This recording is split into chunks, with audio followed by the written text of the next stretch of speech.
Okay, everybody, I want to give a quick Dvar Torah about Parshat Behar Bechukotai. I realize it's last week's reading, but you read it on the Shabbos and you talk about it with your kids, and you get an idea of what you want to speak about a little later. It's one of the conveniences of not going to shul. I don't have to write anything in advance. So this is the Torah, a kind of Torah reading that should make you think. On the face of it, it is ridiculous. I remember my father talking about how Israel could never compete if we actually did Shemitah, if we actually did a year of rest every 7 years, a sabbatical year. The country would shut down. We wouldn't be able to leverage our assets, et cetera, et cetera, et cetera. It was an idea that on the face of it didn't make any sense. Well, when we look at the sabbatical year and the idea of letting the land rest every 7 years, the first natural response is to say, this is crop rotations. It's just an ancient implementation of crop rotations. The problem with this theory is that crop rotations always have you working the land. You don't work this part of the land, but you do work that part of the land. And you move between different patches of land in order to make sure that you're rotating and letting the land recover from your farming exercises. But this is about shutting down the entire country all at once. This is not crop rotations. This is a Sabbath for the land. It's a weird thing. How can this make any sense? Why should we be commanded to do this? It doesn't seem to offer anything. Well, I would hope that the shutdowns related to the Wuhan respiratory syndrome have given you all another perspective.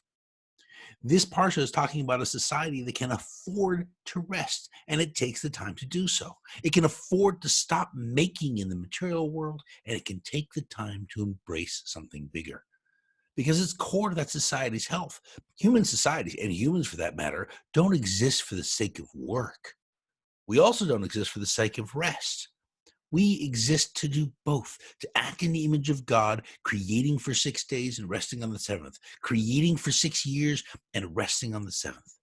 We create for the sake of rest, and we rest for the sake of creation. Coming up is the holiday of Shavuot. It's just like the Jubilee. You have a section of 7 weeks in which you have a sabbatical at the end. This is according to the text of the Torah. It's obviously not how we celebrate it today, but you have a 7-day cycle or a 7-year cycle, and at the end you have 2 days together. You have Shavuot or the Jubilee, the Yuval year. So what you end up with is this idea of a society that is ingrained with the concept that we create for the sake of rest and we rest for the sake of creation.